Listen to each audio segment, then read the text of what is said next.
नमस्कार मित्रांनो, बघा या ठिकाणी हा एक प्रश्न आहे. याला एक्स आणि वाय किंवा सूत्रात टाकून करायची गरज नाही. अतिशय सोप्या पद्धतीने आपण हे गणित सोडू शकतो. काय करायचं मित्रांनो, बघा एक वस्तू 625 रुपयास विकल्यामुळे जितका फायदा होतो तितकाच तोटा 435 रुपयास विकल्यामुळे होतो. तर वस्तूची खरेदी किंमत किती आहे?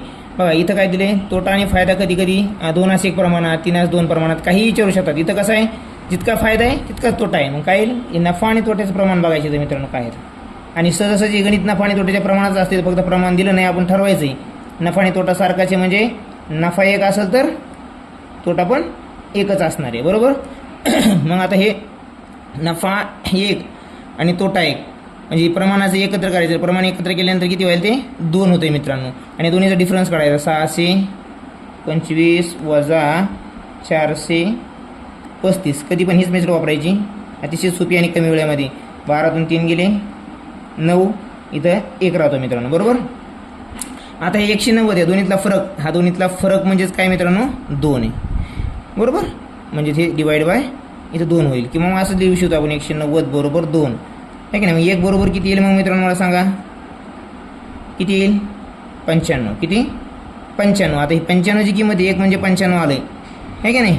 तुम्ही तोट्यामध्ये टाका किंवा फायद्यामध्ये टाका, पण ध्यानात ठेवा फायदा आणि तोटा असताना खरेदी किंमत कशी काढायची. तर खरेदी किंमत आपण काढूया फायदा असताना. वर काय दिलं, फायदा असताना दिलं आहे की नाही. फायदा असताना मग काय येईल, विक्री वजा विक्री किंमत वजा फायदा म्हणजे नफा. फायदा म्हणजेच काय मित्रांनो, हे नफा या ठिकाणी. तर विक्री किंमत किती आहे आपली, 625 वजा 95. उत्तर किती येईल मित्रांनो या ठिकाणी,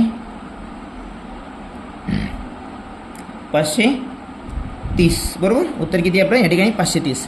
अशा सोप्या पद्धतीने तुम्हाला उत्तर काढता येईल. तुम्हाला जर याच्याकडून काढायचं असेल काय तोट्याकडून, तर काय करायचं मग, विक्री किंमत अधिक तोटा. मग विक्री किंमत किती आहे, 435 अधिक 95 बरोबर 530 उत्तर येणार आहे आपल्या मित्रांनो. आलं लक्षामध्ये. कोणत्याही पद्धतीने तुम्ही जाऊ शकता, फक्त एकची व्हॅल्यू अगोदर काढायची, रेशो घ्यायचा त्यांचा. आणि शक्यतो गणित तसेच असतात, रेशोमध्येच. तोटा 3 दुप्पट आहे, तोटा 1 पट आहे. 1 पट देत नाहीत, पण नुसतं सांगतात की तोटा दुप्पट आहे तर वस्तूची खरेदी किंमत काढा, किंवा तोटा 3 पट आहे तर वस्तूची किंमत काढा. तेव्हा त्यांचा रेशो लिहायचा, त्याची एकूण काढायचं, आणि जो डिफरन्स असतो तो त्या रेशोचा एकूण त्याने भागायचं. एकची व्हॅल्यू मिळते, एकची व्हॅल्यू मिळाली की आपल्याला दोन्ही सूत्रामध्ये खरेदी किंमत काढायचे 2 सूत्र आहेत मित्रांनो. एक विक्री किंमत नफा असताना आणि एक तोटा असताना, दोन्ही कोण काढू शकतो. तर अशा व्हिडिओसाठी कंटिन्यू आपल्या चॅनलला सबस्क्राईब करा आणि व्हिडिओ पाहत राहा. धन्यवाद.